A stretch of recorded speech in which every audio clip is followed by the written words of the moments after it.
It's part of the whole ideology of this age, which is power mad. Hey, have you heard about the crazy new way to send a message today? It flashed on a screen too quick to see, but still you get it subliminally. At the same time, an onslaught was launched on the way psychoanalysis was being used by business to control people. The first blow came with a bestseller, The Hidden Persuaders, written by Vance Packard. It accused psychoanalysts of reducing the American people to emotional puppets, whose only function was to keep the mass production lines running. They did this by manipulating people's unconscious desires to create longings for ever new brands and models. They had turned the population into unwitting participants in the system of planned obsolescence. The second blow came from an influential philosopher and social critic, Herbert Marcuse. He had been trained in psychoanalysis.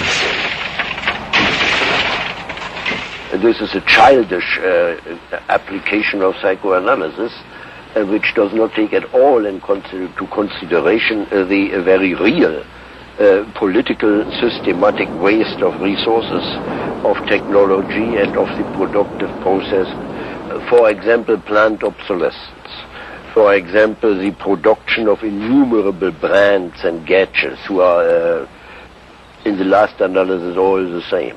The production of innumerable different marks of automobiles.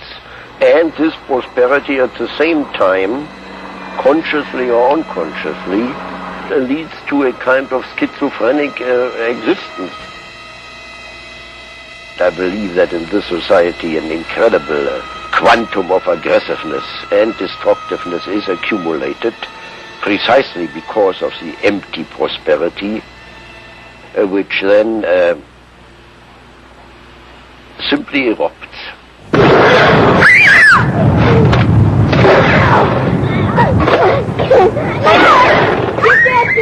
Marcuse's argument was not simply that psychoanalysis had been used for corrupt purposes. It was more fundamental. Marcuse said that the very idea that you needed to control people was wrong. Human beings did have inner emotional drives, but they were not inherently violent or evil. It was society that made these drives dangerous by repressing and distorting them. Anna Freud and her followers had increased that repression by trying to make people conform to society. In so doing, they made people more dangerous, not less. Marcuse challenged that social world, and he said that's a world that should not be adapted to. And in fact, what the individual was adapting to was corrupt and evil and corrupting. In other words, he switched the source of evil from inward conflict to the society itself. That the sickness of society lay at the societal level, not at the sickness of human beings in it. And if people did not challenge that, then they were, in fact, submitting to evil. Modern psychology has a word that is probably used more than any other word in psychology. It is the word maladjusted. It is the ringing cry of modern child psychology, maladjusted. Now, of course, we all want to live the well-adjusted life in order to avoid neurotic and schizophrenic personalities. But as I move toward my conclusion, I would like to say to you today, in a very honest manner, that there are some things in our society and some things in our world for which I'm proud to be maladjusted. And I call upon all men of goodwill to be maladjusted to these things until the good society is realized. I must honestly say to you that I never intend to adjust myself to racial segregation and discrimination. I never intend to adjust myself to religious bigotry. I never intend to adjust myself to economic conditions that will take necessities from the many to give luxuries to the few and leave millions of God's children smothering in an airtight cage of poverty in the midst of an affluent society. The political influence of the Freudian psychoanalysts was over. Instead, they were now accused of having helped to create a repressive form of social control. Anna Freud and Dorothy Burlingham lived on in Sigmund Freud's old house in London. In 1970, Dorothy's son Bob died of alcoholism. And in 1973, his sister Mabby returned for yet more analysis with Anna Freud. A new theory about human nature was put forward by Sigmund Freud. He had discovered, he said, primitive sexual and aggressive forces hidden deep inside the minds of all human beings. Forces which, if not controlled, led individuals and societies to chaos and destruction. This series is about how those in power have used Freud's theories to try and control the dangerous crowd in an age of mass democracy. At the heart of the story is not just Sigmund Freud, but other members of the Freud family.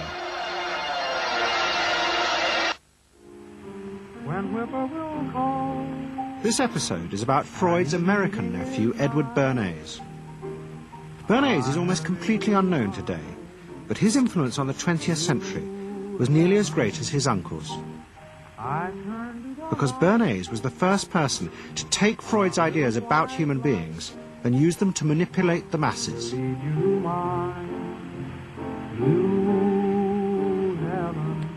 He showed American corporations for the first time how they could make people want things they didn't need by linking mass-produced goods to their unconscious desires. Out of this would come a new political idea of how to control the masses. By satisfying people's inner selfish desires, one made them happy and thus docile. It was the start of the all-consuming self, which has come to dominate our world today.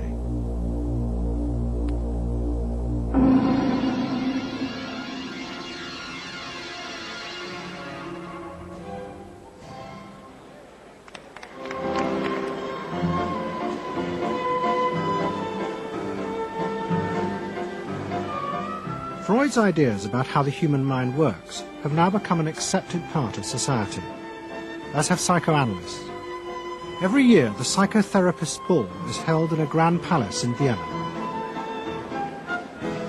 This is the psychotherapy ball. Psychotherapists come, some advanced patients come, or former patients come, and many other people, friends, but also people from the Viennese society who like to go to a nice, elegant, comfortable ball.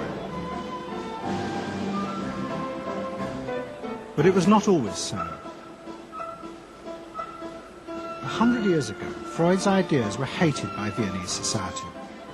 At that time, Vienna was the centre of a vast empire ruling Central Europe. And to the powerful nobility of the Habsburg court, Freud's ideas were not only embarrassing, but the very idea of examining and analysing one's inner feelings was a threat to their absolute control. You see, at that time, these people had the power. And of course, you just were not allowed to show your bloody feelings. I mean, you just couldn't. You know, I mean, you couldn't, if you were unhappy. Can you imagine, you, for instance, you see somewhere in the country in a castle, you are deeply unhappy, you are a woman. You couldn't go to your maid and cry on her shoulders, or you couldn't go into the village and complain, you know, about your feelings. I mean, you couldn't, it was like selling yourself to somebody. You just couldn't, you know, because they had to respect you. Now, of course, Freud, you see, put that thought very much into question, because you see, to examine yourself, you would have to put a lot of other things into question, your society, everything what surrounds you. And that wasn't a good thing at that time. Why not? Because your self-created empire, to a certain extent, would have fallen into bits much earlier already. But what frightened the rulers of the empire even more was Freud's idea that hidden inside all human beings were dangerous instinctual drives. Freud had devised a method he called psychoanalysis.